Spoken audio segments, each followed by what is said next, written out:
welcome. We are here to talk about my trip to the Toronto Vintage Show and Sale. I also have a brand new camera that I am learning how to use. That's the main reason why we're sitting here on my living room floor, because I'm no longer tethered to the webcam, so I thought I would move around just because I can now. So yeah, looking forward to not being stuck filming at the same location every time. We'll have to see what the quality of this video is. I can't see how it could possibly be worse than the webcam, but hey, here we are. Who knows? Maybe the sound will be bad. I do have like a little microphone that pins to my shirt. I did not look into how to do that before I started filming, so here we are. Now, this will be a bit of a learning curve for me, so if I could just ask you to have some patience while I figure out the new camera. So, the Vintage Show. It was a lot of fun. It did get, I knew it would end up being quite crowded because it seems to get more and more popular every year. At some point, they were holding the line as well so that people couldn't come in because there were too many people already in the building, which would have been, a violation of the fire code, which is kind of an important thing to follow and make sure you're following the rules on. Fire codes, very important things. So it was a fun time. My partner and I got there almost right after it opened, so it wasn't too bad when we started. But towards the end of the day, we got there maybe a little after 10. We left at nearly 1 o'clock, I think. So it was getting quite busy, but this was the Saturday. So that's always, I think, because it's Saturday, Sunday, I think Saturday is usually sort of the busier day of the two. So yeah, it was cool. It was a fun time. It's always neat to see the cool stuff people have and people collect and people wear really fun outfits, which is also fun to see. I put in at the start of this, if that's how, I will be here. I don't know how I will edit this video. We'll have to see. I know a little video of the outfit I wore, which wasn't super, like it wasn't true vintage or anything like that, but it was vintage inspired, and I had a nice time, which is the main thing. So, what did I get at the Vintage Show? Well, I got a couple things. So, one thing that I do love is Avon. Are they an MLM now? I have no idea. There was a woman her store called Reminisce Ladies Vintage Treasures. There's her store on the front of the bag. So Avon used to do some of their personal care items, so perfume, talc, sometimes soaps as well, in sort of fun, like, novelty shapes. And I've got a few of their novelty, like, funny shaped perfume and cologne. I think at least one of them is technically a cologne bottle already. And I just think I just like the fun shapes that they come in. They're kind of silly and sweet and really cute. And the woman who owned the shop had apparently just has all the stock from a woman who used to be an Avon lady. So she had a whole little box of these sorts of items. So I did grab a few. We've got this one. There we go. Yeah. Pear Lumiere. So there's the box. Really pretty. And I'll just take it out so that you can see it without dropping it on the floor. So there we have a pear-shaped little perfume bottle. How cute is that? It's still got some of the perfume in it. I did spray it because I was curious. It doesn't really, I don't know how old this is, but maybe it says on the bottom here.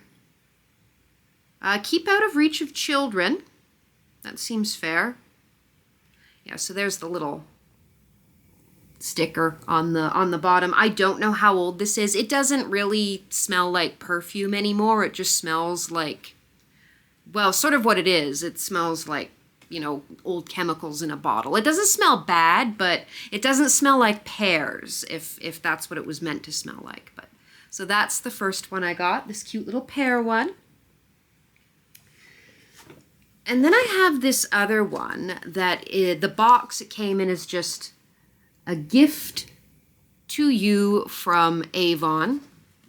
So we just pull it out, and then there's another little gold box inside. And this is another perfume that's like this cool sort of, almost like a lantern shape, I think. I haven't, as you can see, it's still pretty near full. I haven't used this one yet. This one is a twist top. I haven't tried this one yet. I bought it for the shape, and it's very cute, and I really love it. It doesn't have the sticker on the bottom, but it is really neat. And you can see it's got like the custom cutout in the box. So keep it nice and safe. Slide it back in there. And then I got, so this is a powder, like a body powder, which used to be a thing. So Tea Time. Oh, I realized that the images are going to be, oh well. Well, I'm telling you what it says. You don't need to be able to read backwards super quick. Yeah, so, there's instructions on the back. Sprinkle under paper lining of drawers in linen closets. Anywhere you want a delicate fragrance, do not sprinkle on fine fabric. Yeah, that makes sense, because it's just going to turn it white. When empty, lift off plastic sifter and wash and dry container thoroughly. Used to hold earrings, rings, and other mementos. So, another really pretty little box that it came in. So it's called Tea Time. So you can imagine what this is shaped like. It is indeed a tiny teapot, which is so, so cute. And I love it. And that one's got the little sticker on the bottom as well. And this one, did I smell this one? So the top comes up, and as you can see, it's still got the powder in there, and it is like a little sifter. Yeah, this one just smells, it does still smell a little floral. You can still smell like a little bit of the flower scent in there, but I imagine it doesn't smell nearly like what it should. The other thing I bought from the same vendor, just because I thought the bottle was cool, although there is some still in it, is this vintage bottle of Bare aspirin. I just thought this was kind of cool, so I bought it. Oh, you're awake. Hello. You're awake, Belle Cat. No, I have to get up and get some. Belle, not right now, baby girl. Not right now. The other thing I have to go get, I forgot to grab it before I sat down, so just give me just a second.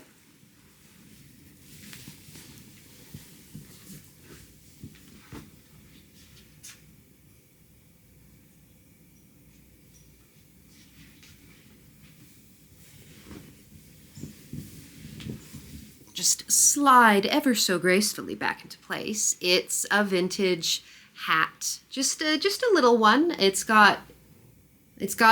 does have feathers on it, which Belle noticed immediately when I took it out of the bag. It's got this cute little bow at the back, and it does have a little bit of netting. The bit at the front, unfortunately, does have a hole in it. I'm sure I can come up with a way to either, hang on, I'm just going to readjust you. If I have to remove it, or maybe I can find sort of a similar netting and try and repair it, I'm open to doing that. But it's really pretty. I think there used to be sort of a comb on the inside for attaching it to your hair as well, which I have some of those types, not vintage ones, modern ones, but I actually have some, so I can replace that fairly easily. So you can't really, I mean, this isn't the best way to see it because the hat is dark and my hair is dark. But yeah, it is, I promise, it's super cute and I really like it. And I'm going to have a lot of fun trying to figure out how to style this. So yeah, it was a really fun sort of half-day trip down to the vintage show. like I said, it did get pretty crowded though. The only thing that I think is kind of weird in this day and age, because like conventions and oh, you're fine. I rattled the bag and bell jumped. Like conventions and hobbyist get-togethers are pretty, I'd say, pretty common these days.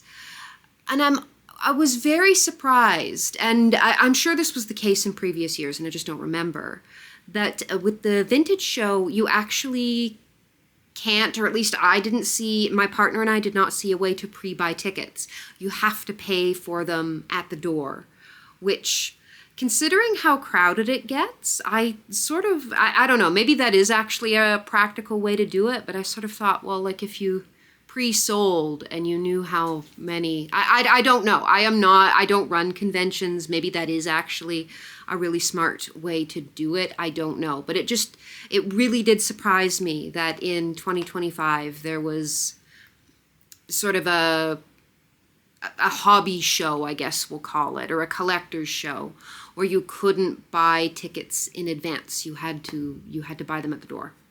I just thought it seemed a bit odd. It did mean that there was a bit of a lineup. Luckily, the line moved quickly, although it still wasn't fun because it was kind of a cold, damp, rainy day. So I was glad that we didn't have to wait outside in not very nice weather for too long. But it was a lot of fun.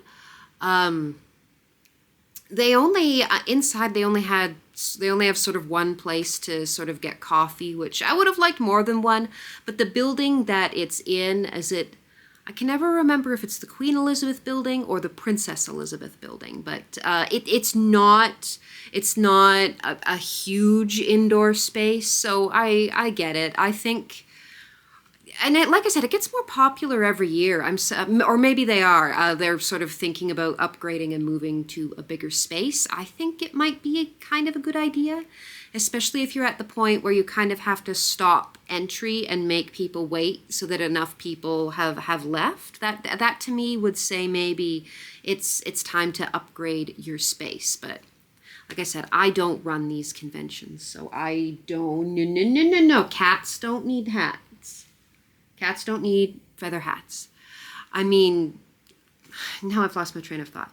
Yeah, I wouldn't. I would have thought, you'd maybe be looking into a bigger space, although maybe they are. Or maybe I'm completely wrong, and that's actually not normal for them and is completely unnecessary. Who knows? What are you doing? Where are you going? Belle. She wants to sit in my lap, because Oriental short hairs have, as you can probably see, kind of very soft, very velvety fur. So, and we put her, yep, there she is, just settling in. We put her she has like a little heating pad, a little electric heating pad. We put that away because it's not super cold here anymore. And the result of that has been that she's much more of a lap cat than she was when she had the heat. Oh yeah, you're gonna start slurping. Ugh, gross. It's only gross because she's pretty loud actually when she's licking. But yeah, she's now more of a lap cat than she used to be. So yeah, the vintage show was fun.